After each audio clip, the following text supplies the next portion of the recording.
सबूत अगर मिल जाए तो जितनी दूसरों की सजा उसकी 10 गुना ज्यादा सजा हम लोगों को मिलनी चाहिए। मैं तो कह रहा हूँ जी। जब आप ये बात कह रहे हैं कि आम आदमी पार्टी काम कर रही थी, तो आपके एक एक सहयोगी क्यों छोड़कर आपको चले गए? आप हमसे गुस्से और नाराजगी में कुछ भी बोल सकते हैं। आप जाके पूछिए दिल्ली के अभिभावकों से कि उन्होंने जब आम आदमी पार्टी की सरकार थी तो उनके बच्चों को अच्छी शिक्षा मिली कि नहीं मिली, उनको बढ़ी हुई फीस का सामना कभी करना पड़ा कि नहीं करना पड़ा। अरविंद केजरीवाल जी के अंदर ऐसी कौन सी क्वालिटी है कि वो लगातार राष्ट्रीय अध्यक्ष बने हुए हैं? मुझे लगता है कि एक व्यक्ति अगर अच्छे ढंग से पार्टी को चला रहा है, पार्टी के लिए अच्छा काम कर रहा है, तो उस प्रक्रिया के तहत वो उनका कार्यकाल बढ़ रहा है, वो दोबारा चुने जा रहे हैं राष्ट्रीय अध्यक्ष। जो मोदी जी की सरकार है वो देश के लोकतंत्र को नहीं मानती, देश के संविधान को नहीं मानती। भारतीय जनता पार्टी का चरित्र कैसे बदल जाएगा, क्या कर लेंगे वो? आप मुझे बताइए कि क्या हमने, आज हमारे पास एक सरकार थी दिल्ली में, पंजाब में भी थी, क्या हमारे ऊपर अत्याचार करने में कोई कमी की बीजेपी ने? हमारे सबसे बड़े नेता अरविंद केजरीवाल को अंदर किया, मनीष सिसोदिया को अंदर किया, सत्येंद्र जैन को अंदर किया, मुझे पकड़ के जेल में डाला। क्या आपको लगता है इससे ज्यादा उत्पीड़न भारतीय जनता पार्टी या नरेंद्र मोदी जी कर सकते थे?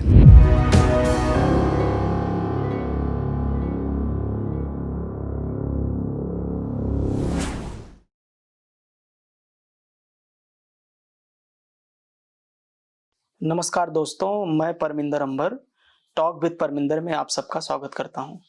मेरे साथ आम आदमी पार्टी के राज्यसभा सांसद संजय जी हैं। संजय सिंह के बारे में ये बहुत चर्चित है कि वो बहुत बेबाकी से अपनी बात रखते हैं और देश का ऐसा कोई मुद्दा नहीं होगा जो वंचितों से जुड़ा हो, जो इस देश के गरीबों से जुड़ा हो, मजलूमों से जुड़ा हो, उस पर उनकी आवाज़ ना हो। अगर एक आवाज़ संसद में अगर मुखर रूप से, चाहे वो मुसलमानों पे अत्याचार की बात हो, चाहे दलितों पिछड़ों के साथ अन्याय की बात हो, संजय सिंह जी की आवाज़ लगातार संसद में गूंजती है और हर सत्र में ऐसा एक भाषण जरूर वो देते हैं जिसकी पूरी चर्चा देश में होती है। संजय सिंह जी, आपका स्वागत है टॉक विद। नमस्कार, आपके दर्शकों को नमस्कार। और मेरा पहला ही सवाल आपसे है कि मैं अब तक आपके बहुत सारे पॉडकास्ट इंटरव्यू हुए हैं, पॉडकास्ट शायद नहीं हुआ है, मैं जो सर्च कर रहा था उस तरह का पॉडकास्ट हुए हैं। हाँ, वो मुझे दिखा नहीं, तो इंटरव्यू बहुत सारे आपके हुए। मेरा पहला ही सवाल है कि आप पॉलिटिक्स में छात्र जीवन से ही आए थे शायद। क्या आपने समाजवादी पार्टी की भी पॉलिटिक्स की थी इसके पहले? मैंने सबसे पहले जब मैं उड़ीसा में पढ़ रहा था, Orissa school of mining engineering Keonjhar में, तो वहाँ पे हमारा सबसे पहला आंदोलन हुआ। वोकेशनल ट्रेनिंग्स नहीं मिलती थी हम लोगों को, तो उसको लेके एक आंदोलन हुआ था, उसमें हिस्सा हमने लिया। और उसके बाद जब मैं 94 में सुल्तानपुर वापस आया पढ़ाई करने के बाद, तो हम लोगों ने एक संस्था बनाई, आज़ाद समाज सेवा समिति। उसके बैनर पे मैं काम करता रहा। फिर रघु ठाकुर जी से मुलाकात हुई, लोकतांत्रिक समाजवादी पार्टी के वो राष्ट्रीय अध्यक्ष हैं। बहुत प्रखर, मुखर और एक सादगी का जीवन बिताने वाले समाजवादी नेता डॉक्टर लोहिया के साथ वो काम कर चुके हैं, तो वो मेरे राजनीतिक गुरु हैं। उनसे मुलाकात हुई और उनके साथ मैंने राजनीति की शुरुआत की। फिर 2007 से लेके 2010 तक मैं समाजवादी युवजन सभा में था। युवजन सभा का मैं प्रदेश अध्यक्ष था और उसके बाद से फिर अन्ना आंदोलन में आ गया यहाँ। बीच में आरटीआई का जब आंदोलन चला था, घूस का घूसा अभियान, तो उस समय केजरीवाल साहब से मुलाकात हुई थी, तो वहाँ से उनके साथ भी काम किया। मेधा जी का एक संगठन था NAPM, उसमें भी काम किया, जिसमें मेधा पाटकर जी, संदीप पांडे जी जो हमारे उत्तर प्रदेश के ही हैं, मैक्स से अवार्ड विनर, उनके साथ काम किया।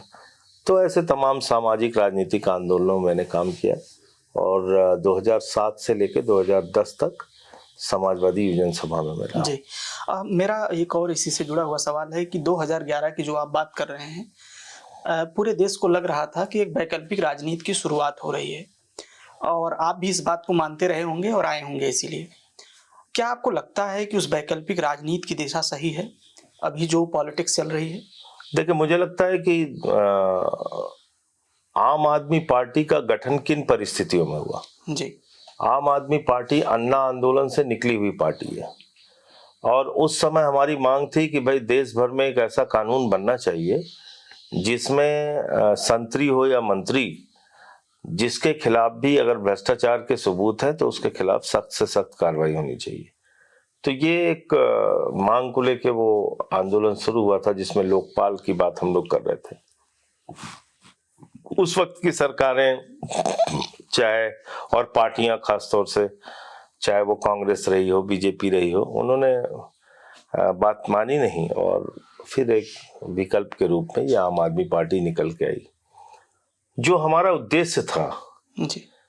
कि जनता के बीच में जाके चुनाव लड़के सरकार बना के उनके हित में काम करना। उनके हित में काम करने का अर्थ है शिक्षा, स्वास्थ्य, बिजली, पानी, उनकी जिंदगी की जो बुनियादी जरूरतें हैं उसके ऊपर काम करना। तो हाँ, मैं इस बात से संतुष्ट हूं पूरी तरीके से कि 10 साल तक अरविंद केजरीवाल जी की और आम आदमी पार्टी की जो सरकार रही दिल्ली में, उसने अनुकरणीय काम करके दिखाया। चाहे वो मोहल्ला क्लिनिक का मॉडल हो, चाहे फ्री बिजली का मॉडल हो, चाहे फ्री पानी का मॉडल हो, चाहे अच्छे एजुकेशन, अच्छे स्कूल का मॉडल हो, तो अनुकरणीय काम करके दिखाया। जी। तो मुझे लगता है कि जो जिस वैकल्पिक राजनीति के लिए हम लोग आए थे और पंजाब में भी वही काम हमारी सरकार वहां कर रही है, तो निश्चित रूप से हम लोगों ने जन आकांक्षाओं को पूरा करने का काम किया। और अभी आप देखिए कि दिल्ली में जब से आम आदमी पार्टी की सरकार नहीं है, घंटों बिजली की कटौती शुरू हो गई। यहाँ पे बसों में लोगों को तकलीफें आ रही हैं, किराया किसी से लिया जा रहा है, नहीं लिया जा रहा है, उसकी एक समस्या खड़ी हो गई। क्राइम पहले से ही था, उसका मुद्दा हम लोगों ने उठाया था। इसके अलावा अभी कल कोई मुझे बता रहा था कि मेट्रो का किराया 20 रुपए से बढ़ा के 40 रुपए कर दिया, दोगुना हो गया है। जिस स्थान पे 20 रुपए लगता था जितनी दूरी के लिए, अब 40 रुपए लगने लगा। तो ऐसे ऐसे करके पार्कों तक में किराया लग गया। ये तो लग रहा है। पार्क में 50 रुपए आपकी एंट्री फीस हो गई। जी, मैं किसी पार्क में गया तो लग रहा है। अभी बच्चों के बढ़े हुए फीस वापस कराए थे मनीष सिसोदिया जी ने, केजरीवाल जी ने। जी। अभी क्या है, फीस बढ़ गई, आते ही फीस बढ़ गई। जी। वादा किया था 8 मार्च तक सबको 2500 रुपए खाते में पहुंच जाएगा, नहीं पहुंचा। सिलेंडर देने को कहा था गैस का, होली पे सब ताकते रह गए, उनको सिलेंडर नहीं मिला। तो मुझे लगता है कि नरेंद्र के सारे वादे जो है वो सिलेंडर से लेके और बाकी सारी चीजों के, वो फेल ही साबित हुए। और आप देखिएगा लोगों को इस बात का एहसास होगा कि उन्होंने एक अच्छी सरकार को मौका नहीं दिया, केजरीवाल साहब को और आम आदमी पार्टी को। इसका एहसास अभी से ही होने लगा है लोगों को। जी, जब आप ये बात कह रहे हैं कि आम आदमी पार्टी काम कर रही थी, तो आपके एक एक सहयोगी क्यों छोड़कर आपको चले गए? चाहे वो प्रशांत भूषण जी हों, चाहे योगेंद्र यादव जी हों, और चाहे लगातार आम आदमी पार्टी पर हमलावर कुमार विश्वास हों। ऐसा क्या है कि अगर ये आपके सहयोगी थे, लगातार बोलते हैं कि आम आदमी पार्टी, एक योगेंद्र यादव हैं जो कहते हैं कुछ काम किया है, बाकी सारे लोग ये कहते हैं कि आम आदमी पार्टी तो जन आकांक्षाओं का कोई भी काम नहीं किया है। देखिए, आप हमसे गुस्से और नाराजगी में कुछ भी बोल सकते हैं जी। लेकिन जो जमीन की सच्चाई है उससे तो आप मुंह नहीं मोड़ सकते। आप जाके पूछिए दिल्ली के अभिभावकों से कि उन्होंने जब आम आदमी पार्टी की सरकार थी तो उनके बच्चों को अच्छी शिक्षा मिली कि नहीं मिली, उनको बढ़ी हुई फीस का सामना कभी करना पड़ा कि नहीं करना पड़ा। उनसे जाके पूछिए कि मोहल्ला क्लिनिक में उनका इलाज हो रहा था कि नहीं हो रहा था। उनसे जाके पूछिए कि फरिश्ते स्कीम का लाभ उनको मिला कि नहीं मिला। फ्री बिजली और 24 घंटे बिजली पिछले 10 साल में दिल्ली के लोगों को मिली कि नहीं मिली, ये पूछिए और उसके आधार पे हमारा मूल्यांकन कीजिए। एक काम जो हम नहीं कर पाए, जिसको हमने स्वीकार भी किया कि यमुना की सफाई का काम हमसे नहीं हो पाया, तो उसके लिए हमारी आलोचना भी हुई, लेकिन हमने स्वीकार किया कि हमसे ये काम नहीं हो पाया। सफाई तो गंगा की भी तो वो अभी आगे बातचीत में आपको बोलूंगा, लेकिन हजारों करोड़ रुपए गंगा की सफाई के लिए नमामि गंगे के नाम पे आया है। अब वो नमामि गंगे के नाम का पैसा कहाँ गया कहाँ नहीं गया तो सब बेहतर जानते हैं। लेकिन मैं ये कह रहा हूँ कि 2 हिस्से हैं। एक है कि हमारी आपकी व्यक्तिगत कोई नाराजगी हो सकती है, दूसरा है समाज के लिए आपका काम, देश के लिए आपका काम, दिल्ली के लोगों के लिए आपका काम। मैं उसमें दावे के साथ कह सकता हूं कि आम आदमी पार्टी की सरकार ने पिछले 10 साल में बहुत अच्छा काम दिल्ली के अंदर करके दिखाया। जी, आपकी पार्टी के संविधान में है कि 10 साल से अधिक कोई राष्ट्रीय अध्यक्ष नहीं रह सकता है। अरविंद केजरीवाल जी के अंदर ऐसी कौन सी क्वालिटी है कि वो लगातार राष्ट्रीय अध्यक्ष बने हुए हैं? आप लोग इस पे क्यों नहीं सवाल करते? देखिए, पार्टी की नियमित बैठक होती है जी, और उसमें फैसला होता है। ये कहना बिल्कुल गलत है। हमारी नेशनल काउंसिल है या फिर राष्ट्रीय कार्यकारिणी है, उनके निर्णय के आधार पर उनका कार्यकाल बढ़ता है राष्ट्रीय अध्यक्ष का।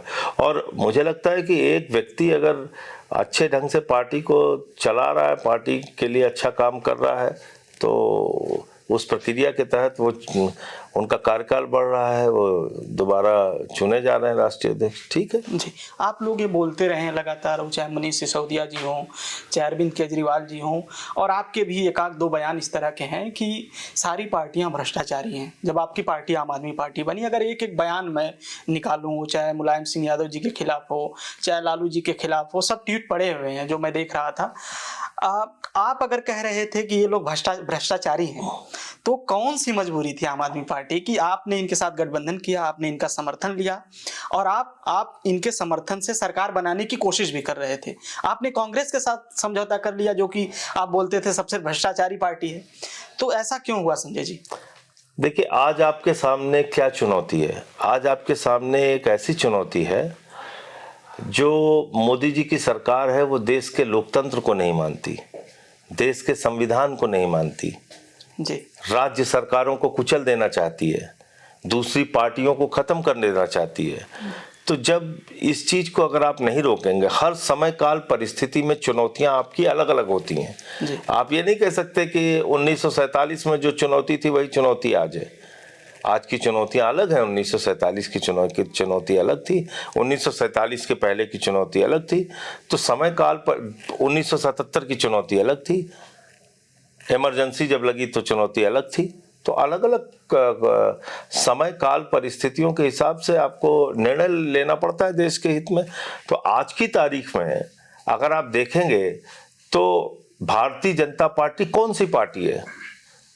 जिन जिन लोगों के ऊपर भ्रष्टाचार का आरोप खुद मोदी जी लगाते हैं, वो चाहे अजीत पवार हो, हसन मुशर्रफ हो, नारायण राणे हो, वो चाहे एनसीपी और शिवसेना के तमाम नेता हो जी, उन्हीं लोगों को तोड़ के अपनी पार्टी बना के आप अपनी पार्टी के साथ लाके आप सरकार बना लेते हैं महाराष्ट्र में। जी, आपने मध्य प्रदेश की सरकार गिराई, आपने गोवा के अंदर तोड़फोड़ करके सरकार बनाई, आपने अरुणाचल के अंदर पूरी पार्टी तोड़ दी, आपने उत्तराखंड में सरकार गिराई, आपने कर्नाटक में सरकार गिराई। तो पूरे देश के अंदर भारतीय जनता पार्टी ने सरकारों को तोड़ के, पार्टियों को तोड़ के, खरीद फरोख्त करके, लोकतंत्र और संविधान का गला घोट के जो सरकारों को गिराने का, बनाने का काम किया, जिस तरह से विपक्ष के नेताओं को टारगेट कर करके गिरफ्तार करने का काम किया, तो निश्चित रूप से हम लोग उसके लिए लामबंद हुए, खड़े हुए हैं कि भाई आज देश के संविधान को बचाना जरूरत है। जी, अभी आप देखिए क्या कर रहे हैं ये लोग। कभी वक्फ का बिल लेके आते हैं, कभी कोई बिल लेके आते हैं, कभी कोई बिल लेके आते हैं। देश में खाली इनको फसाद खड़ा करना है, जी, नफरत की राजनीति करनी है, उससे तो देश ही नहीं बचेगा ना। जी। तो इसलिए सबको लामबंद होकर, एकजुट होकर इनका विरोध करना जरूरी है। इसीलिए आप लोगों ने गठबंधन किया? निश्चित रूप से। तो आप ये कहना चाह रहे हैं कि कल अगर भाजपा का अगर चरित्र बदल जाएगा तो आप भाजपा के साथ चले जाएंगे? देखिए, ऐसा है कि भारतीय जनता पार्टी का चरित्र कैसे बदल जाएगा, क्या कर लेंगे वो जी, आप मुझे बताइए कि क्या हमने, आज हमारे पास एक सरकार थी दिल्ली में, पंजाब में भी थी, जी, क्या हमारे ऊपर अत्याचार करने में कोई कमी की बीजेपी ने? जी, हमारे सबसे बड़े नेता अरविंद केजरीवाल को अंदर किया, जी, मनीष सिसोदिया को अंदर किया, सत्येंद्र जैन को अंदर किया, मुझे पकड़ के जेल में डाला। जी, क्या आपको लगता है इससे ज्यादा उत्पीड़न भारतीय जनता पार्टी या नरेंद्र मोदी जी कर सकते थे? जी, अगर हमें झुकना होता, मिलना होता, इनके साथ जाना होता, तो इससे बेहतरीन मौका क्या था? जी, जैसे बाकी लोगों की तो फाइल दिखा दिखा के उनको अंदर कर लिए, खाली फाइल दिखाया अंदर कर लिया। बताइए किसी पार्टी का नाम बताइए, जी, देश की सबसे बड़ी पार्टी से लेकर जितनी पार्टियां हैं, बताइए, जिसके 4 सबसे टॉप लीडर जेल में रहे हों, 23 महीने, 17 महीने, 6 महीने। जी। एक नाम बताइए किसी तो पार्टी आपके ऊपर भी तो भ्रष्टाचार का तो आरोप लगाया गया। तो भ्रष्टाचार का आरोप लगाया गया ना। जी चलिए हम लगा देते हैं मोदी जी के ऊपर 1 लाख करोड़ के भ्रष्टाचार का आरोप। जी भाई, जब कोई तथ्य हो, कोई प्रमाण हो, कुछ मिला। जी एक जज के घर के अंदर अभी पता नहीं कितने करोड़ जल गए, कितने करोड़ मिले, कितनी फटी नोट मिली, कितनी सही नोट मिली। जी। हुई कोई कार्रवाई उस पर? आपका क्या मामला था? उस पर कोई कार्रवाई हुई? मेरा कोई मामला नहीं था, और मुझे कोर्ट ने रोक भी रखा है कि मुझे अपने मामले में बोलना भी नहीं है। जी जी। नहीं तो मैं आपको विस्तार से बता देता, फिर भी बता देता हूँ जी जो चीज पब्लिक डोमेन में है। एक व्यक्ति है दिनेश अरोड़ा जी जिसने 10 बयान दिए ईडी सीबीआई के पास, 10 बयान। जी उस 10 बयान में संजय सिंह का बिल्कुल नाम नहीं लिया। जी एक जगह उन्होंने जबरदस्ती मेरा नाम लिखवाया, मैंने डिफेमेशन का नोटिस भेजा ईडी को, जी ईडी ने मुझसे माफी मांगी, जी और 11वें बयान से पहले उसको उठा के अंदर किया, जेल में, तिहाड़ जेल में डाला। जी तिहाड़ जेल में डालने के बाद उसने मेरा नाम लिया, और उसके बाद मेरी अरेस्ट हुई। जी। तो क्या आरोप क्या लगाया? अपने किसी आदमी से 2 करोड़ रुपए संजय सिंह के घर में भेजा, और संजय सिंह के आदमी ने उस पैसे को ले लिया। जी। तो वो पैसा कहां निकल गया? कोर्ट ने पूछा। गोवा के इलेक्शन में लगा? बोले नहीं। बोले फिर कहां गया? कोई बरामदगी हुई? तो बोले ऐसा भी तो हो सकता है कि ये पैसा लेके जला दिए हों। अब आप समझ सकते हैं, जी इससे ज्यादा मजाकिया केस कोई हो सकता है? बिल्कुल। ये आरोप था मेरे ऊपर, और 6 महीने में जेल में रहा, 183 दिन। तो इससे बढ़िया अवसर था क्या हम लोगों के पास इनके आगे झुकने का? सबसे शानदार अवसर था, आराम से। जी, ऑफर भी तो आया होगा। नहीं, मैं कह रहा हूं वो छोड़ दीजिए, उसकी चर्चा बाद में फिर कभी करेंगे। जी। बहुत सारे दबाव बने, और क्या वो उनका मकसद क्या रहता है? यही तो मकसद रहता है। जी। पकड़ो, झूठे मामले बनाओ, इंसान के धैर्य की परीक्षा लो, अपने साथ मिल जाता है तो सारे खून माफ। जी बताइए। ये आपको कोर्ट ने भी माना कि ईडी सबूत पेश नहीं कर पाई आपके खिलाफ? नहीं कर पाएगी, कर भी नहीं पाएगी जी। और मैं तो कह रहा हूं सबूत अगर मिल जाए जी तो जितनी दूसरों की सजा उसकी 10 गुना ज्यादा सजा हम लोगों को मिलनी चाहिए। जी मैं तो कह रहा हूं। जी। तो इसलिए 1 रुपए की बरामदगी नहीं हुई मेरे घर से। जी। 14 घंटे हमारे घर में छापेमारी करते रहे ईडी वाले।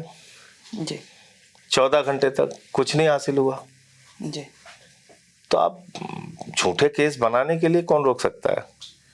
फ्री है, मोदी जी केस बनाते तो हैं। जिनकी ईमानदारी और खुददारी के चर्चे होते थे संजय सिंह के, उनके ऊपर जब ये आरोप लगा और जेल में आप मैं वही कभी बातचीत में बोलता हूं कि तिहाड़ की यात्रा कराए बहुत सारे लोग आम आदमी पार्टी के। तो आपको क्या व्यक्तिगत आपकी जो ईमानदारी है, खुददारी है, उसको थोड़ा धक्का तो लगा होगा? 1 पैसा नहीं, और मजबूत हुई। जी। और मजबूत हुई। तो आपको लगा कि मैं जेल से आने के बाद मेरे अंदर रत्ती मात्र भी कोई बदलाव हुआ? जी। बल्कि और मजबूती से मैं इनके खिलाफ लड़ा। जी। और आज भी चुनौती देके कहता हूं, 1 पैसे की भी कहीं बेईमानी मिल जाए तो फांसी पे चढ़ा दो, चलो। जी। आप संसद में मुसलमानों का जब मुद्दा आता है तो शायद देश में अगर सांसदों में अगर 4-5 नाम गिने जाएंगे तो आपका भी नाम होगा कि जब मुसलमानों का मुद्दा आता है संजय सिंह की आवाज सबसे ऊपर गूंजती है। और पिछड़ों का मुद्दा आता है हाँ, तब भी तो मैं बस और दलितों का मुद्दा आता है तो नहीं, मैं और आदिवासियों का मुद्दा आता है तो मैं सोशलिस्ट हूँ जी, विचारधारा से समाजवादी हूँ। जी, क्योंकि मैं जब राजनीति में आया तो सबसे पहले मैंने डॉक्टर लोहिया को पढ़ा। जी, जब मैं राजनीति में आया तो सबसे पहले मैंने राष्ट्रपिता महात्मा गांधी को पढ़ा। जब मैं राजनीति में आया तो मैंने बाबा साहब डॉक्टर भीमराव अम्बेडकर को पढ़ा। पढ़ के तब मैं राजनीति में आया। जी, राजनीति में आने के बाद क्लास नहीं ली, जी, पहले मैंने पढ़ा तब मैं राजनीति में आया। मैं तो राजनीति में जाना ही नहीं चाहता था। जी, रघु ठाकुर जी से हमारी मुलाकात हुई, शहीद आजम भगत सिंह की जयंती थी और वो बड़े बड़े पदों पर रह चुके थे। जनता दल के राष्ट्रीय महासचिव थे, समाजवादी पार्टी के राष्ट्रीय महासचिव थे, बहुत बड़े नेता थे, जनता पार्टी के प्रदेश अध्यक्ष थे। जी। तो जब वो आए स्टेशन पे तो एक स्लीपर क्लास से वो नीचे उतरे और एक झोला टांगे हुए थे और कुर्ता पैजामा उनका बड़ा सिकुड़ा हुआ। तो मैंने देखा तो मैंने कहा ऐसे ही लोग भी राजनीति में होते हैं। तो मैं जाकर उनका चरण छुआ और उनके साथ फिर कार्यक्रम में गया। तो मैंने उनसे राजनीति की बहुत बुराई की। मैंने कहा ये तो सबसे खराब काम है जी। तो उन्होंने अपनी किताब दी एक और बोले कि इसको पढ़ना, और एक डॉक्टर लोहिया की किताब दी, भारत माता धरती माता। बोले फिर 10-15 दिन बाद हम लोग बातचीत करेंगे। तो फिर उनका एक पोस्ट कार्ड पे एक पत्र आया मुझे जी। तो बोले कि तुमसे बड़ी अच्छी वार्ता रही, अच्छा लगा तुमसे बातचीत करके, और तुमने आगे के लिए क्या सोचा है कि राजनीतिक क्षेत्र के बारे में तुमने क्या सोचा, जाना चाहिए कि नहीं जाना चाहिए। अब मैं सुल्तानपुर में श्रमदान का काम करता था, गोमती सफाई का काम करता था, ब्लड डोनेशन का काम करता था, रेडी पटरी वालों की लड़ाई लड़ने का काम करता था। मैं आज आप मुझे संघर्ष करते हुए देख, मैं तो 94 से संघर्ष कर रहा हूँ। 94 से लेकर अब तक की यात्रा सोच लीजिए कितनी लंबी है, कितनी लंबी यात्रा हो गई। 31 साल हो गए जी। तो तब से काम कर रहे। तो फिर उनसे कन्विंस होके हमारी जो पार्टी थी लोकतांत्रिक समाजवादी पार्टी, उसमें पूरे उत्तर प्रदेश में एक सभासद भी नहीं था जी। एक सभासद भी नहीं था जी। उस कमिटमेंट के साथ हमने उस पार्टी में काम शुरू किया। फिर वहां पे बहुत सारे संघर्ष किए। वो एक लंबी यात्रा है। हाँ, उसके बारे में। और रघु जी से अभी भी एक हमारे गुरु की तरह हमको गाइड करते हैं। जब भी कोई बात होती है उनके पास जाते हैं, सीखते हैं। तो ऐसा नहीं है कि मतलब अचानक हम कोई पॉलिटिक्स में आ गए जी। उसके लिए बहुत कुछ राजनीति को समझा, देखा, और जब ये समझा और देखा तो ये दिल से मैंने महसूस किया कि हजारों वर्ष तक समाज के एक बड़े वर्ग को इंसान नहीं समझा गया जी। गले में हाड़ी बांध के चलना जी। शरीर के पीछे झाड़ू बांध के चलना जी। उस तालाब में पानी पीने की जानवर को इजाजत है, इंसान को इजाजत नहीं है क्योंकि वो दलित है। जी। ये जो भेदभाव था, इसको पढ़ना, जानना, सुनना, इंसान को इंसान नहीं समझा गया। स्कूल में पीने का पानी नहीं मिल रहा है, जिस कुर्सी पे बाबा साहब बैठ रहे हैं उसको धुला जा रहा है। ये सब जब मैंने पढ़ा तो मन बड़ा पीड़ित हुआ कि कैसा कितना अत्याचार समाज के एक बड़े वर्ग के ऊपर किया गया है। जी। तो इसलिए मैं कन्विंस होके बोलता हूं, ऐसे नहीं कि दिखावटी बोलता हूं। हाँ। मैं इस बात से कन्विंस हूं कि समाज के एक बड़े वर्ग के साथ जी। अत्याचार किया गया है लंबे समय तक। हजारों वर्ष तक उनको इंसान नहीं समझा गया। उनको इंसान होने के लिए उनको इंसान होने का एहसास नहीं दिलाया गया। जी। तो बाबा साहब का वो आंदोलन पढ़िए महाराष्ट्र का, जिसमें उन्होंने तालाब में पानी पीने के लिए आंदोलन चलाया, महाड़ का आंदोलन, जिसका जिक्र भी मैंने पार्लियामेंट में किया था। जी। तो किसी मुसलमान ने कहा था कि गले में हाड़ी बांध के दलितों को चलना पड़ेगा। किसी मुसलमान ने कहा था कि भाई तुम तालाब में पानी नहीं पी सकते हो, जी। जानवर पानी पी सकता है लेकिन तुम पानी नहीं पी सकते हो। किसी मुसलमान ने कहा था कि आरक्षण की व्यवस्था इस देश में नहीं होनी चाहिए, शोषितों को, वंचितों को, दलितों को, पिछड़ों को आरक्षण नहीं मिलना चाहिए। किसने विरोध किया था? मुसलमानों ने आरक्षण का विरोध किया था। आप आरक्षण के पक्षधर हैं? मैंने खुलेआम आरक्षण का पक्ष लिया है हमेशा। तो ईडब्ल्यूएस आरक्षण पे आपकी क्या राय है? सुना नहीं आपने पार्लियामेंट में? तब आप सुनते नहीं होंगे। नहीं, मैं आपको फॉलो करता हूं, मैं जानना चाहता हूं। तो ईडब्ल्यूएस आरक्षण पे मैंने इस बात को कहा था कि इससे पिछड़ों का जो आरक्षण है उनका हक मारा गया है जी। और मैंने कहा था कि पहले 50% में पिछड़े, दलित, आदिवासी उनको आरक्षण मिलता था, उसमें से आपने 10% जो निकाला ईडब्ल्यूएस के लिए, तो अब उनके पास सिर्फ 40% आरक्षण का हिस्सा बचा हुआ है जिसमें कि उनको लाभ मिल सकता है। तो पर आपकी पार्टी, ये सारी बातें बोली, आपकी पार्टी तो समर्थन करती है। किसने कहा? ईडब्ल्यूएस आरक्षण का तो करती है। किसने? मैं पार्लियामेंट में था उस वक्त, मैंने पार्लियामेंट में बोला ईडब्ल्यूएस आरक्षण के खिलाफ। जी। आपने सुना नहीं शायद। नहीं, मैं आपका बयान सुना हूं। तो फिर सुनिए ना। पार्टी का स्टैंड में जानना मैं पार्टी का जब वो बिल आया था तब की बात मैं कर रहा हूं जी। उस वक्त की बात कर रहा हूं। मैं छुपा के कोई काम नहीं करता। और मैं कोई ऐसा काम नहीं करता कि आप नहीं जान पाएंगे। जी। मैंने क्या बोला है आज ही जाके सुनिएगा आप। नहीं, मैंने सुना है। और जब आप मेरा पॉडकास्ट दिखाइएगा तो वो दिखाइएगा मैंने क्या बोला है। जी। तो मैं अपनी जाति के लोगों का कई बार कोप भाजन का भी शिकार होता हूँ। जी, मैं वो मुझसे कई चीजों पे नाराज भी होते हैं जी, लेकिन जो हक की बात है वो तो करनी पड़ेगी। जी। उसके भाई डॉक्टर लोहिया सवर्ण जाति से थे, बिल्कुल, लेकिन जीवन भर उन्होंने पिछड़ों की लड़ाई लड़ी। ज्ञानेश्वर मिश्र जी सवर्ण जो छोटे लोहिया कहे जाते थे। जी। रघु ठाकुर जी सवर्ण जाति से हैं। तो हम ऐसा नहीं है कि कहीं ये लिखा गया है कि भाई पिछड़ों और दलितों के बारे में सिर्फ दलित और पिछड़ा ही बोल सकता है, ऐसा बिल्कुल नहीं है। बिल्कुल। बीपी सिंह जी हैं, वो क्षत्रिय जाति से थे। अर्जुन सिंह जी। तो मैं ये कह रहा हूं कि ये एक धारणा पाल लेना कि भाई संजय सिंह क्षत्रिय हैं तो इसलिए वो पिछड़ों और दलितों के बारे में कैसे बोल रहे हैं और क्या बोल रहे हैं और ईडब्ल्यूएस पे क्या बोला मैंने, आप देखिएगा जी। तो इसलिए मैं ये कह रहा हूं कि इस बात से मैं कन्विंस हूं कि समता मूलक संपन्नता युक्त समाज की स्थापना जो समाजवाद का मूल सिद्धांत है उसकी लड़ाई लड़ते रहना है। जब तक गैर बराबरी रहेगी समाज के अंदर तब तक बाकी बातें करना बेईमानी है जी। इसीलिए गैर बराबरी को मिटाने के लिए हमेशा प्रयासरत रहना चाहिए। डॉक्टर लोहिया से किसी ने कहा कि भाई आप 5 उंगलियां भी तो बराबर नहीं होती हैं जी, और आप सबको बराबरी की बात करते हैं। तो उन्होंने कहा कि हाँ थोड़े बहुत उंगलियों में अंतर होता है, लेकिन अगर ये एक उंगली 3 मीटर की हो जाए जी, तो आप मुट्ठी बांध पाएंगे? जी, मुट्ठी तो नहीं बांध पाएंगे। जी।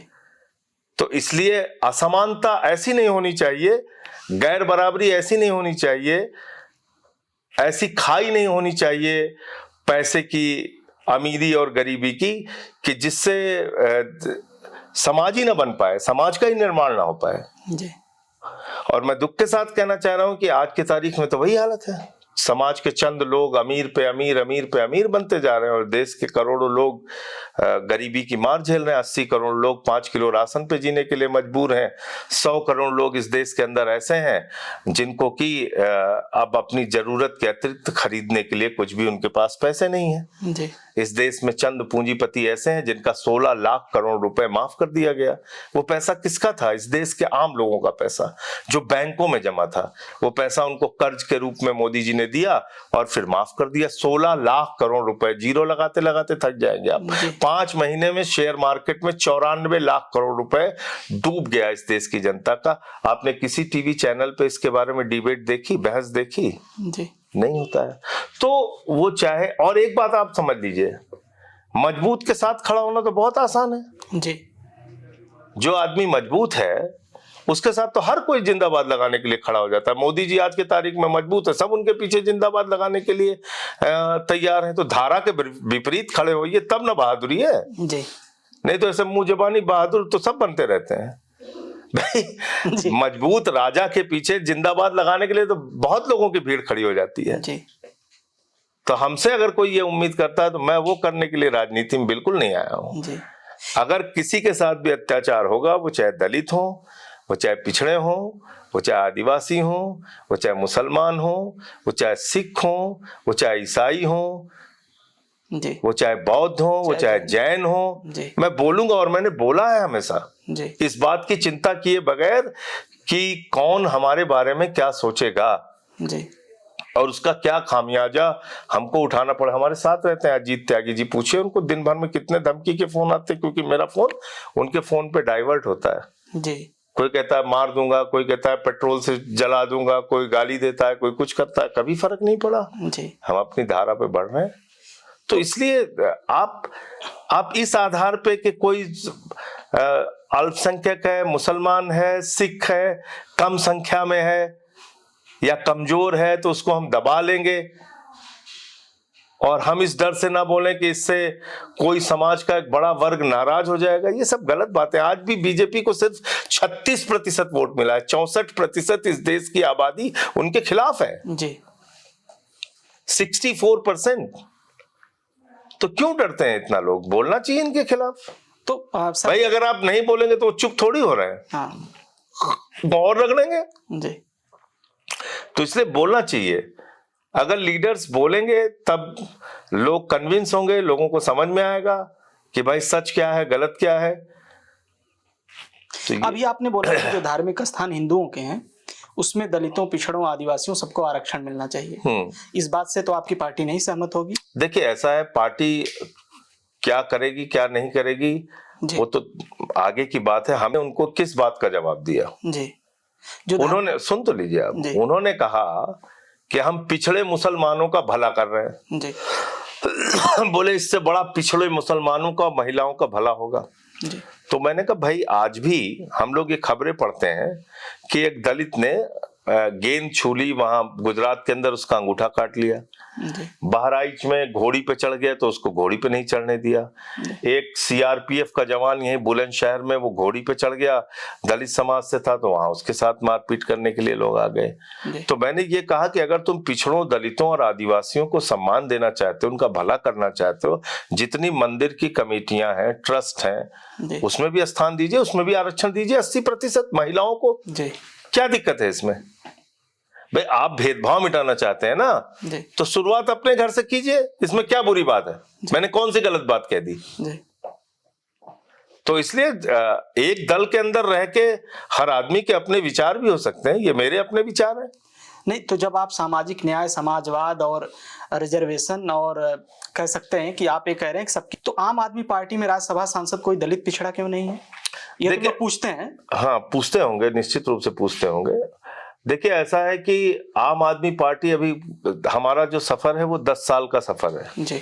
और ऐसा नहीं कि हर जगह दलित और पिछड़े हमारी पार्टी में भागीदारी में नहीं है, ये बिल्कुल गलत है। हमारी मुस्लिम विधायक भी हैं, मुस्लिम मंत्री भी थे, हमारी पार्टी की दलित मंत्री भी नहीं है, दलित पुरुष मंत्री भी रहे, डिप्टी स्पीकर भी नहीं है। हमारी पार्टी के अंदर तमाम वर्गों के लोगों का प्रतिनिधित्व है जी, सबका है।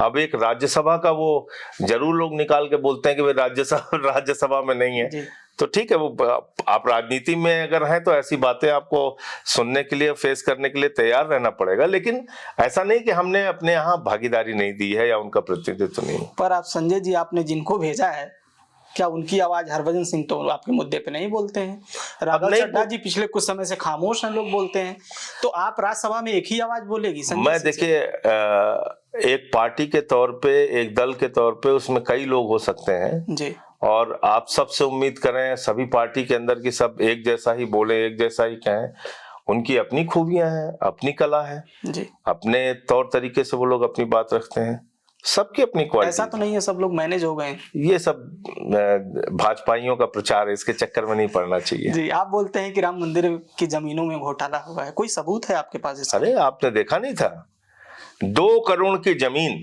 जी, ऋषिकेश उपाध्याय इनका जो मेयर था जी, उसके सहयोग से 18.5 करोड़ रुपए में राम मंदिर ट्रस्ट ने 5 मिनट के अंदर खरीदा जी। 5 मिनट पहले वही जमीन 2 करोड़ में खरीदी गई और 5 मिनट के बाद वही जमीन 18.5 करोड़ रुपए में ट्रस्ट को बेच दी गई। कितने का घोटाला हुआ? 16.5 करोड़ रुपए। कितने मिनट में? 5 मिनट में। इतना तेज तो बड़े से बड़े दुनिया का जो भ्रष्टाचारी होगा वो भी घोटाला नहीं कर सकता। जी, तो राम मंदिर में घोटाला हो रहा है? क्यों नहीं हो रहा है भाई? मैंने इसके प्रमाण दिए, कोई झूठ थोड़ी बोल रहा हूँ जी। मैंने इसके कागजात दिए हैं, सारे टीवी चैनल्स पे वो चला है। अगर मैंने ये गलत आरोप लगाया हुआ था तो मेरे शरीर के कई टुकड़े हो गए होते अब तक। जी। वो लोग भी जानते हैं कि आरोप सही है। मैंने थाने में एफआईआर दर्ज कराई थी अयोध्या के कोतवाली में। जी। अगर मैंने गलत आरोप लगाया होता तो अब तक पता नहीं क्या कर डालते मेरे साथ। ये मैंने एकदम सारे तथ्यों के साथ, प्रमाण के साथ, जानकारियों के साथ, कागजात के साथ सारे आरोप लगाए थे। आपको मालूम है ना कितना संवेदनशील विषय है। जी। हाँ, तब आप संसद, आप प्रभु श्री राम के नाम पे चंदा चोरी करेंगे और बड़ी बड़ी बातें करेंगे, उसको हम लोग सुनेंगे ज्ञान आपका। जी। ये तो नहीं ठीक है। आप संसद में बोलते हैं कि चौकीदार चोर है, आप बोलते हैं कि प्रधानमंत्री नशे में बोलते हैं। ये 2019 का आपका बयान है और आप अभी आप बोल रहे थे कि नहीं, नशे वाला बयान तो शायद ये आज तक पे है, पता नहीं, मुझे याद नहीं है। पता नहीं, कहीं किसी चीज को मिसकोट किया होगा उन्होंने। जी। तो मुझे लगता है कि संसद के अंदर मैंने कभी ये नहीं कहा कि प्रधानमंत्री नशे में रह के बोलते हैं। जी। किस बयान को उन्होंने कहा है मुझे नहीं मालूम, लेकिन जो मैंने बाकी बातें कही उनके अडानी से संबंध को लेके या बाकी जो पूंजीपतियों से उनके संबंध को लेके, तो वो तो सही है, उसमें तो कोई गलत संजय सर, आप बोलते हैं कि कंगना रनौत बददिमाग महिला है, तो आपका इसमें ये आपको बयान कोई शक है? नहीं, कैसे? मैं उसके बारे में ज्यादा बात नहीं करना चाहता हूँ, लेकिन जो महिला ये कहे कि 2014 के बाद ये देश आजाद हुआ, जी, तो वो तो बाबा साहब से लेके देश के तमाम क्रांतिकारियों के बलिदान को अपमानित कर रही है। जी, तो कोई बददिमाग आदमी ही ऐसा बोल सकता है, मैं ऐसा मानता हूँ। आप अमित मालवीय और मनोज तिवारी जी से बहुत नाराज रहते हैं, आपने बोला कि उन पर केस करूंगा, क्या वो मामला था? देखिए, ऐसा है, उन्होंने एक फर्जी आरोप लगाया मेरी पत्नी को लेके कि साहब उनका जो वोटर आईडी है वो सुल्तानपुर में भी है, यहाँ भी है। मैंने सारे प्रमाण दिए जी, कि भाई जिस दिन उन्होंने यहाँ का वोटर आईडी बनाया, उन्होंने एप्लीकेशन दिया, लिख के दिया कि आप हमारा वोटर जो है यहाँ से वोट काट दीजिए। वो डेट मैंने दिखाई कि ये एप्लीकेशन की डेट है, जब हमने यहाँ पे एप्लीकेशन दी तो वहाँ वोट कटवाने के लिए एप्लीकेशन दी, तो उसको लेके मैंने बोला। आपने जो बोला था मैं आपको दिखा देता हूँ सर। नशे की हालत में भाषण दे रहे हैं पीएम नरेंद्र मोदी। ये आपका है 5 मई 2019 का है। ये देखिए, आज तक नहीं छापा है इसको। पता नहीं कहाँ से छापा है। जी, देख सकते हैं आप। नहीं, कहाँ से छापा है मुझे नहीं मालूम। उसका कोई वीडियो हो तो मैं दिखाइए मुझे। किस बयान के? पार्लियामेंट में मैंने? नहीं, ये बाहर का है, कहीं बाहर का बयान हो सकता है। हाँ, हो सकता है ये बाहर का है, बाहर के शायद बयान, प्रतापगढ़ या कहीं का है। बाहर के बयान में हो सकता है कहीं कुछ बोला होगा मैंने। जी, आपने पार्लियामेंट कहा था, तो मुझे याद है कि मैं पार्लियामेंट में ऐसा कभी नहीं बोला मैंने। आपको डर नहीं लगता है? आप 183 दिन। अच्छा, डरना किस बात से चाहिए? नहीं, आप अगर इस तरह बोलेंगे सर कि जैसे संसद में बोल रहे हैं, मैं ये महसूस करता हूँ पिछले कुछ सालों में कि बहुत सारी आवाजें खामोश हो गई हैं, चुप हो गई हैं, या वो भाजपा में चली गई। संजय सिंह को डर नहीं लगता है कि 183 दिन तिहाड़ में रहने के बाद जब वो वापस लौटे हैं तो और तीखा बोल रहे हैं संसद में? तो सिर्फ 183 दिन ही तो रहे संजय सिंह जेल में। जी, 183 दिन जेल में रहना कोई देश के लिए बहुत बड़ी क्रांति थोड़ी है। जी, भाई आप एक चीज बताइए, जब मैं जेल में गया, ईडी ने मुझे लॉकअप में रखा, तो सबसे पहले मैंने अपने घर से किताब मंगाई नेल्सन मंडेला जी की, जी, जिन्होंने राजनीतिक कार्यकर्ता के रूप में सबसे अधिक जेल की यातना सही है। 27 वर्ष तक वो जेल में रहे। मैंने उनको पढ़ा, और जब मैंने पढ़ा कि वो एक ऐसी कोठरी में रहते थे जिसमें खड़ा होने पे उनको सर जो है उनका वो लगता था। फिर मैंने गांधी जी को पढ़ा। गांधी जी की पहली गिरफ्तारी, वो पहले भी मैंने उनकी जीवनी पढ़ी थी, पहली गिरफ्तारी तो साउथ अफ्रीका में हुई। आप सोचिए, दुनिया के एक दूसरे देश में भारत के एक महान सपूत की गिरफ्तारी होती है, जेल में रखा जाता है, जहां पे उनको अश्लीलता से लेके तमाम चीजों को झेलना पड़ता है, बर्दाश्त करना पड़ता है। कितने जीवट इंसान रहे होंगे कि जो कि उन्होंने लड़ाई लड़ी। जी। तो इसलिए हमने इन महापुरुषों को पढ़ा, जेल में रहते हुए 6 महीने के समय का खूब सदुपयोग किया। जी। ऐसा लगा था कि काफी समय से ठीक से सोने को नहीं मिला, आराम से सोया। जी।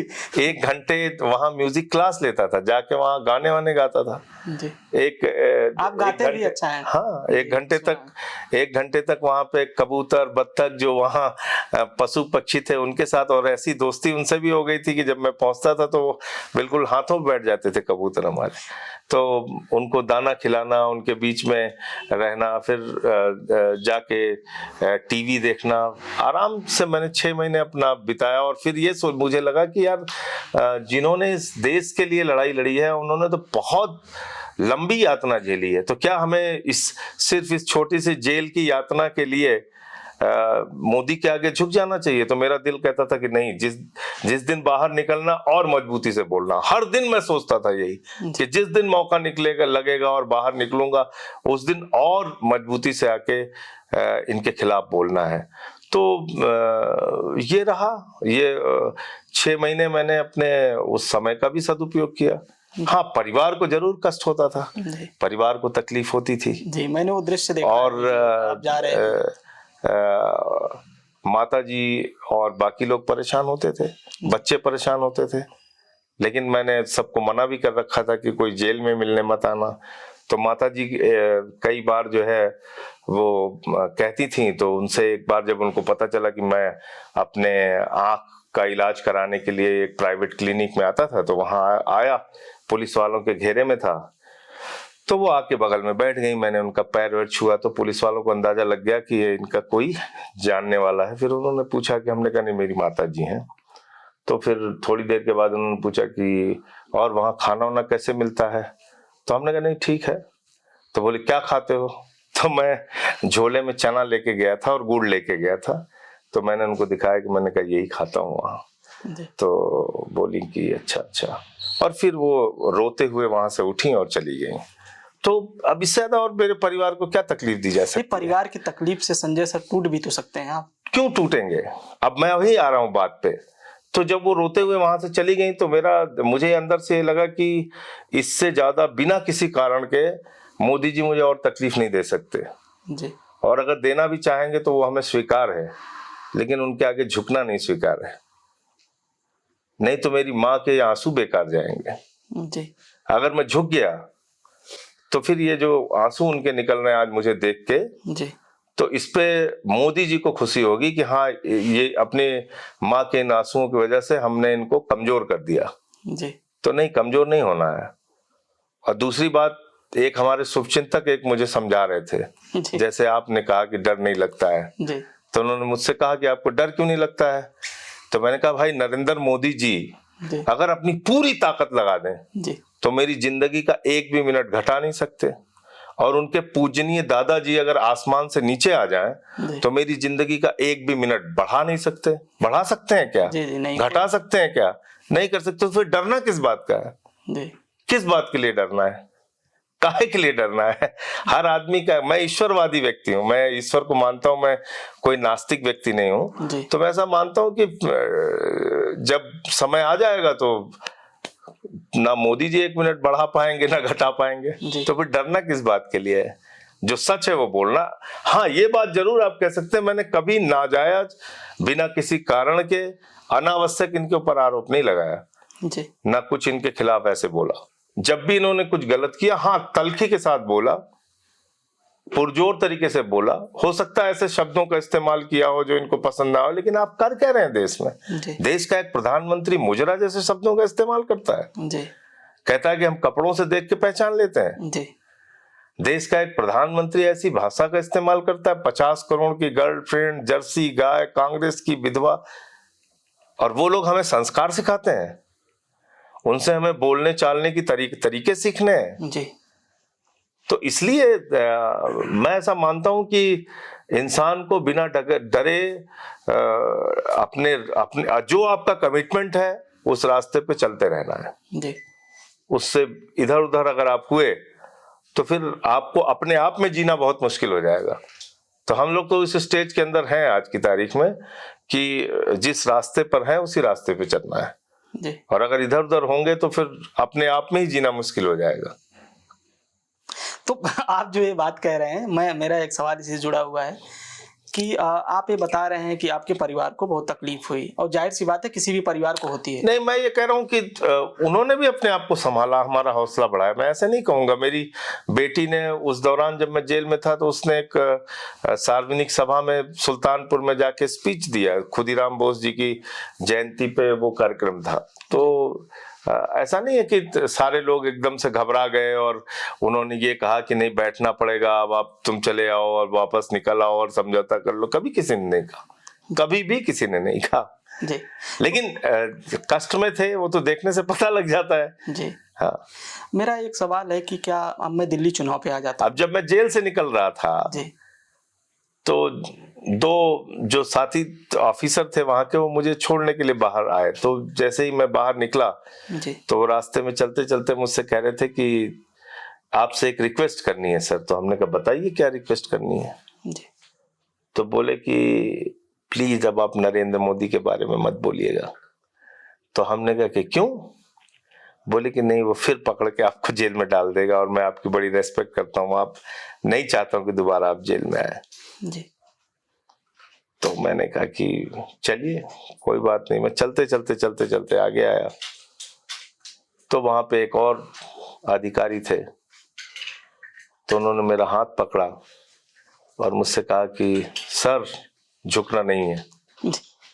तो मैं बाहर निकला तो मुझे लगा कि आज मुझे पूरा देश सुन रहा होगा और ये देख रहा होगा कि संजय सिंह को 6 महीने जेल में रखने से वो डर गए, झुक गए, क्या स्थिति है उनकी। तो इसलिए फिर ये बोलना ही है इनके खिलाफ। तो मुझे जितनी शक्ति थी, जितनी ताकत थी, जितना 6 महीने में मैंने इनके बारे में सोचा था, तो 28-30 मिनट मैंने पार्टी ऑफिस पे आके सारी बातें बोली। जी, आपको ये नहीं लगता है कि दिल्ली चुनाव में आपकी पार्टी का जो हार का कारण रहा, शीश महल का मुद्दा बहुत ज्यादा नहीं आपको लगता है कि? देखिए, निश्चित रूप से बहुत सारे मुद्दों का प्रचार इन्होंने किया, बीजेपी के लोगों ने, उसमें शीश महल भी शामिल था, उसमें शराब घोटाले को भी इन्होंने मुद्दा बताया, तमाम मुद्दे इन्होंने बनाए हमारे खिलाफ। और 43% वोट हमको हर हाल में मिला। इन्होंने सत्ता का जमकर दुरुपयोग किया, पैसे बांटे, शराब बांटी, साड़ियां बांटी, चादरें बांटी, लोटे बांटे, क्या क्या नहीं किया इन्होंने। वोट घटाए गए, वोट बढ़ाए गए, वोट शिफ्ट किए गए। 40,000 वोट अकेले नई दिल्ली में शिफ्ट किया गया। तो ये सब परिस्थितियां यहाँ दिल्ली के अंदर रहीं। चुनाव हारने का एक बड़ा कारण वो भी है, लेकिन हार हार होती है, जीत जीत होती है। तो बहुत सारे कारण है जिसकी समीक्षा हम लोग चुनाव के बाद हमने किया। और ये जरूर मैं कह सकता हूँ कि 10 साल के जो हमारे काम थे वो इन्होंने 2 महीने में अपनी असलियत दिखा दी है। 2 महीने भी शायद पूरा नहीं हुआ है, तो उन्होंने अपनी असलियत दिखा दी है कि वो किस हालत में दिल्ली को रखेंगे। एक मुद्दा आप देख रहे थे, पर्चा लेके आप पढ़ रहे थे, मैंने देखा उसको। आप ये बोल रहे थे कि बहुत बड़े पैमाने पर बीजेपी ने वोट कटवाए आपकी पार्टी के। मैं बोल तो रहा हूँ, उसका डेटा आप दे रहे थे। हाँ, नाम सहित। जो पूर्वांचल के हमारे भाई थे, यूपी बिहार के, जहाँ पे हमारे मतदाता वर्ग के लोग थे, जहाँ हमारे सपोर्टर्स थे, उनकी बहुत भारी संख्या में इन्होंने वोट कटवाए। जी हाँ, ये किया इन्होंने। जी, मैंने तो वो भी डाटा दिया था कि मंत्रियों के घर में 26-26, 35-35 वोट बनवाए इन लोगों ने। ये कैसे संभव है? अखिलेश जी भी यही आरोप लगा रहे थे 2022 के चुनाव। नहीं, संभव नहीं। उसके आंकड़े दिए थे, कागजात दिए थे हमने जी। ये कोई गलत बात ऐसे ही हवा में नहीं की हमने जी। हाँ, भाजपा के लोग कहते हैं कि जब चुनाव हार जाते हैं लोग तो ईवीएम, अब वो उनको कहने का हक है जी। वो उनको कहने का हक है। जो आदमी खुद से गुनाह करता है, पाप करता है, तो उसको अपने बचाव में कुछ तो बोलना है ना जी। राजनीति वो भी तो कर रहे हैं। अभी आप एक मुद्दा उठा रहे हैं, वक्फ बिल का जो मुद्दा आया है संसद में, आपने इसका पुरजोर विरोध किया। इसके पहले आप सीए एनआरसी का विरोध कर रहे थे। फिर हम सब ने देखा कि जो भी मुसलमानों का मुद्दा आता है तो लोग बोलते हैं संजय सिंह मुस्लिम तुष्टीकरण करते हैं कि जब मुसलमानों का मुद्दा आता है। तुष्टीकरण का क्या सवाल है, मुझे ये नहीं समझ में आया जी। नहीं, अच्छा, हिंदुओं का कौन सा भला हो रहा है इस देश में, जरा ये बताइए मुझे आप जी। आप मुझे बताइए। 22 करोड़ रोजगार मिलना था 11 साल में, कितनी नौकरियां मिल गई इस देश के नौजवानों को जी, बताइए आप मुझे। 11 लाख बच्चों ने सरकारी स्कूल की शिक्षा छोड़ी है, ज्यादातर तो हिंदू है ना उसमें जी। लाठियों से जो मारा गया प्रयागराज में नौजवानों को, जो बेरोजगारी के लिए लड़ाई लड़ रहे थे अपने एग्जाम के लिए, वो हिंदू थे कि मुसलमान थे? रेलवे भर्ती में जो घोटाला हुआ बिहार के अंदर, तो वो हिंदू थे ज्यादातर बच्चे उसमें कि मुसलमान थे? आप मुझे बताइए। 94 लाख करोड़ रुपए शेयर मार्केट में 5 महीने में इस देश के लोगों का डूब गया, वो हिंदू थे कि मुसलमान थे? उसमें ज्यादातर लोग हिंदू है कि मुसलमान है? उसमें तो 90%, 95% हिंदू है। 16 लाख करोड़ रुपए अपने पूंजीपति दोस्तों का नरेंद्र मोदी जी ने माफ कर दिया। करोड़ों हिंदुओं का पैसा उठा के बैंकों से अपने दोस्तों को दिया, फिर 16 लाख करोड़ रुपए माफ किया। तो ये हिंदुओं का नुकसान किया है कि मुसलमानों का? देश भर में महंगाई अगर बढ़ रही है तो उसका सबसे ज्यादा दुष्प्रभाव हिंदुओं पे पड़ रहा है कि मुसलमानों पे? तो हिंदुओं को एक खाली हवा हवाई दिखा के कि हम मुसलमानों को ठीक कर रहे हैं, उनकी जेब काटने का काम आप कर रहे हो। भारतीय जेब कतरा पार्टी आप बन गए हो। आप यही काम कर रहे हो कि हम मुसलमानों को ठीक कर रहे हैं, नुकसान आप हिंदुओं का कर रहे हैं। तो किसके भले में काम किया इन्होंने जी। तो इस बात से जो हिंदू खुश होना चाहे, हो सकता है, मैं तो नहीं खुश होता। मैं तो देखता हूं, खुले आंखों से देखता हूं कि ये क्या कर रहे हैं हिंदुओं के साथ जी। मुसलमानों को ठीक करने की बातें करते हैं और नुकसान सबसे ज्यादा किसका हो रहा है इस देश में? हिंदुओं का। जी तो इसलिए ये बात आप एक समझ लीजिए कि कट्टरपंथ की राजनीति से दुनिया में जी किसी का भला नहीं हुआ, किसी का भला नहीं हुआ।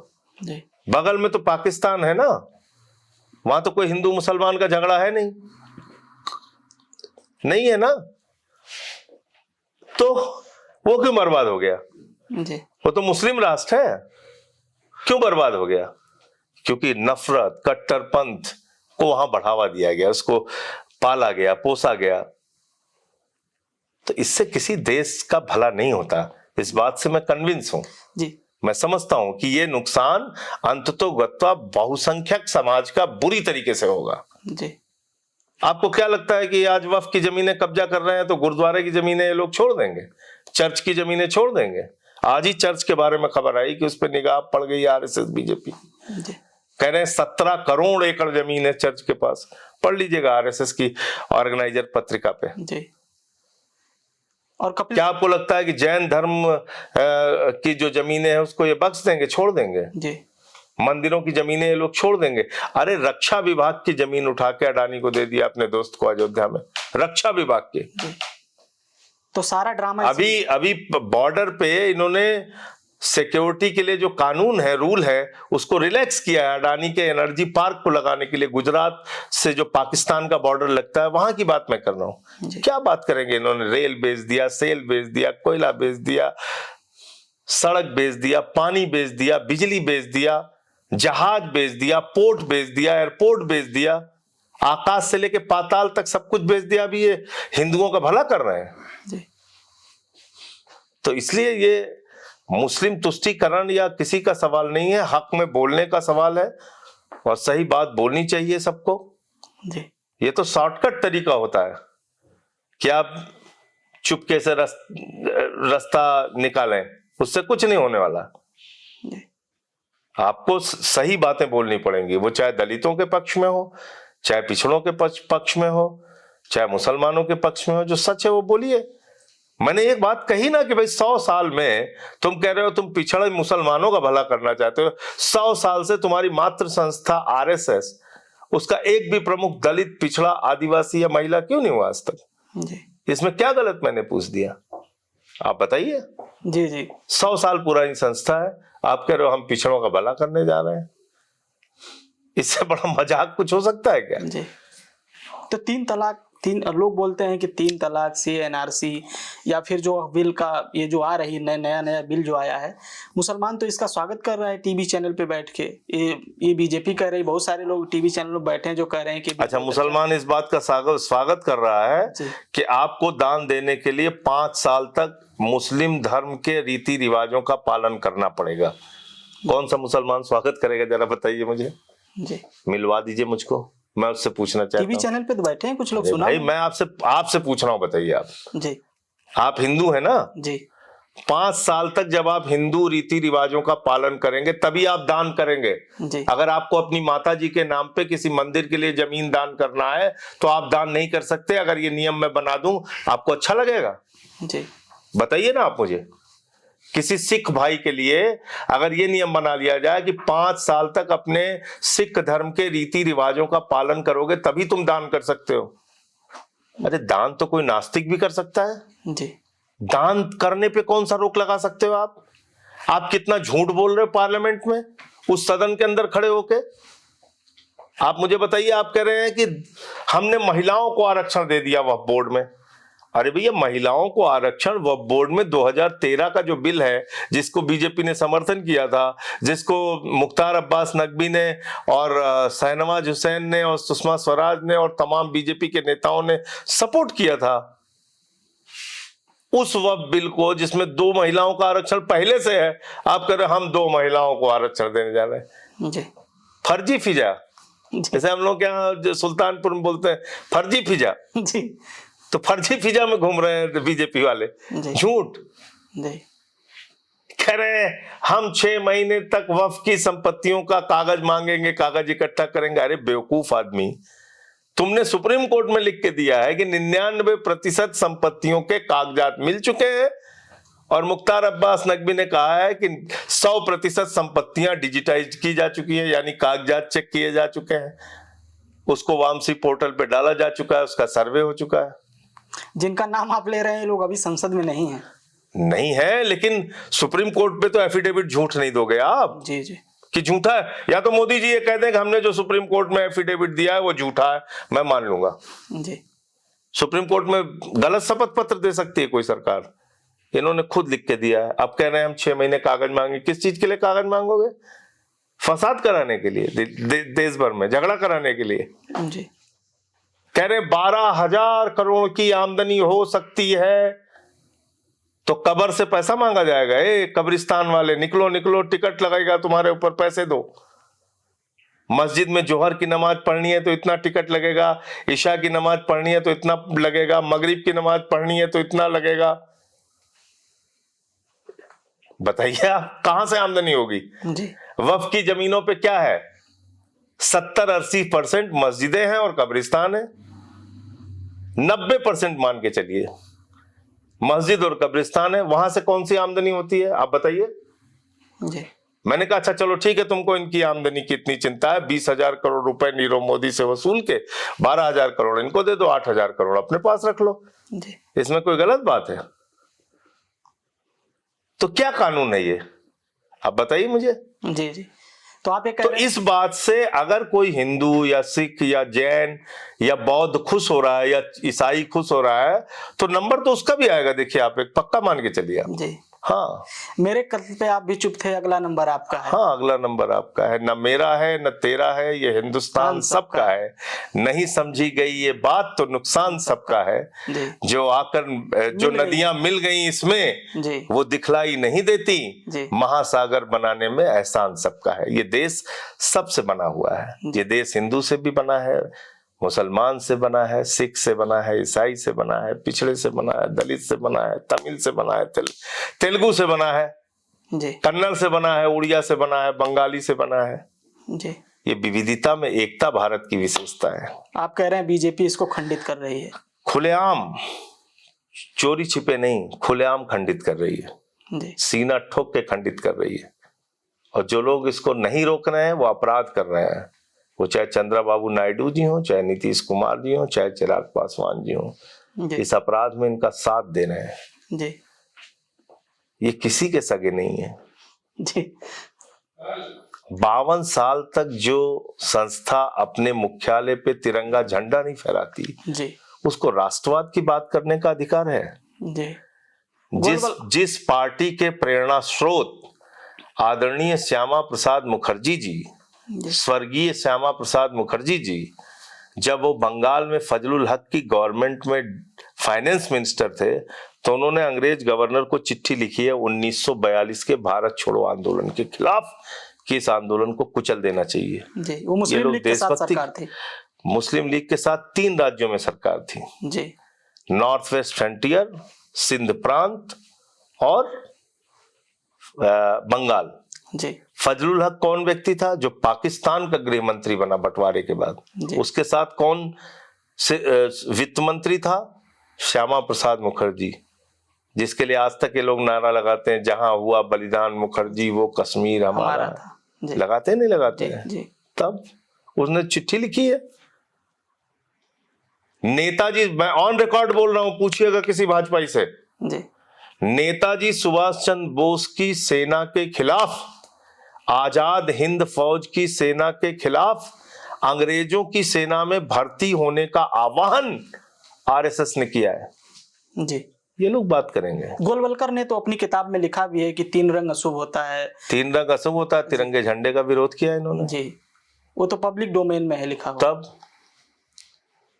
तब बताइए, तो क्या अभी वही आरएसएस बीजेपी उसी तरह? इन्होंने तो बाबा साहब के पुतले जलाए हैं। जी बाबा साहब डॉक्टर भीमराव अंबेडकर के पुतले जलाए हैं। अभी भी गाली देते हैं हिंदू कोड बिल को लेके। जी तब तो आप मेरा अंतिम सवाल है, उसके बाद रैपिड फायर पे हम आएंगे। 5 सवाल हैं। ये रैपिड फायर वायर आप मत कीजिए, सब दूसरे चैनलों की टीआरपी के चक्कर है, उसके सबके चक्कर नहीं, वो सरल ही सवाल रहेंगे सर। मेरा ये अंतिम सवाल ये है कि आम आदमी पार्टी का राजनीतिक भविष्य क्या है? दिल्ली में अब सरकार नहीं है। देखिए, आम आदमी पार्टी का भविष्य किसी भी राजनीतिक पार्टी का भविष्य जी इस देश की जनता तय करती है। जी हमारा एक ही काम होना चाहिए कि हम जनता के मुद्दों को उठाएं, जनता के लिए काम करें और जनता जो निर्णय देगी उसको स्वीकार करें।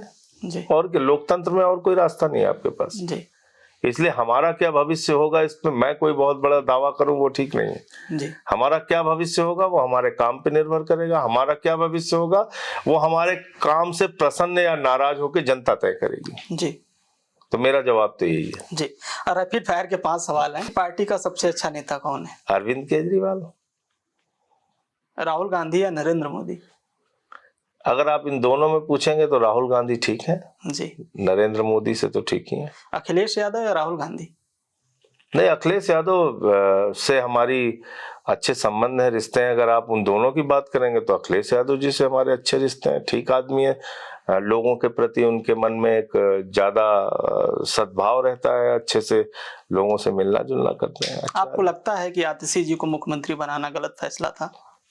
नहीं, पार्टी का फैसला था, उसमें हम सब लोग साथ थे, इसमें गलत सही क्या होता है। जी। देश की सबसे बड़ी महिला नेता कौन है?